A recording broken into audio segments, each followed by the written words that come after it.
வணக்கம். இங்கிலீஷ் பேசலாம் hand writing எழுதலாம் என்ற யூடியூப்பின் மூலமாக நாங்கள் உங்களுக்கு ஆங்கிலம் பற்றிய பாடவகுப்பை எடுத்துக்கொண்டிருக்கிறோம். அந்த வகையில் இன்று சிம்பிள் சென்டென்ஸ் காம்பவுண்ட் சென்டென்ஸை பற்றி பாடம் எடுக்க இருக்கிறோம். அதில் வாட் இஸ் சிம்பிள் சென்டென்ஸு, தமிழில் சொல்லணும்னா எளிய வாக்கியம், கூட்டு வாக்கியம். ஒரு எளிய வாக்கியத்தை உதாரணத்தின் மூலமாக நம்ம சொல்கிறோம். அவள் இங்கு வந்து என்னை பார்க்க வந்தாள், அவள் என்னை பார்க்க இங்கு வந்தாள். இதுதான் ஒரு எளிய வாக்கியம். இந்த எளிய வாக்கியத்தை அப்படியே நம்ம கூட்டு வாக்கியமாக வாக்கியத்தின் பொருள் மாற்றாமல் வாக்கியத்தின் அமைப்பை மட்டும் மாற்றி நம்ம பார்க்குறோம் பாருங்க.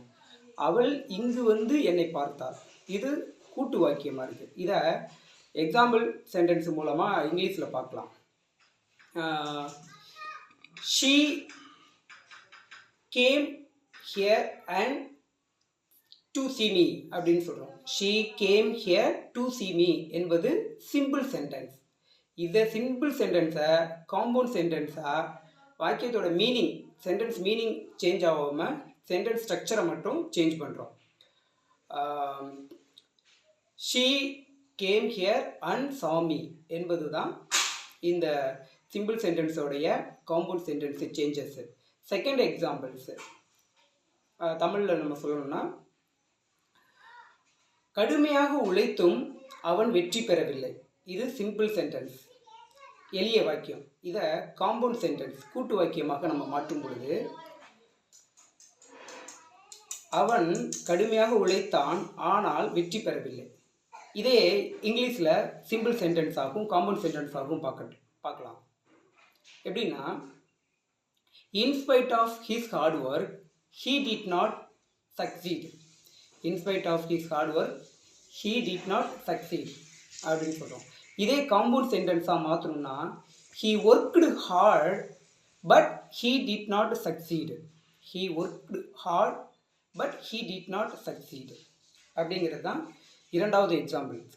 ஓகே, தேர்டு ஒன்று எக்ஸாம்பிள்ஸு பார்த்துடலாம். அந்த ஆசிரியர் அவனின் விடாமுயற்சியை பாராட்டினார். அந்த ஆசிரியர் அவனின் விடாமுயற்சியை பாராட்டினார். இது எளிய வாக்கியம். இந்த எளிய வாக்கியத்தை கூட்டு வாக்கியமாக மாற்றும் பொழுது, அந்த பையனின் விடாமுயற்சியாக இருந்ததனால் அந்த ஆசிரியர் அவனை பாராட்டினார்.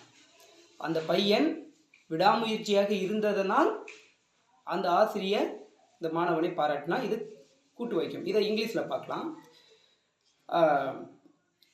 The teacher praised the boy for his diligence அப்படின்னு சொல்கிறேன். அகெயின் சொல்கிறேன். The teacher praised the boy for his diligence. அதை காம்பவுண்ட் சென்டென்ஸாக நம்ம சேஞ்ச் பண்ணுறோம். The boy was diligent. The boy was diligent, so the teacher praised him. The boy was diligent, so the teacher praised him. இது compound sentence. இந்த மாதிரி 3 உதாரணங்களை பார்த்துருக்கோம். சரிங்களா?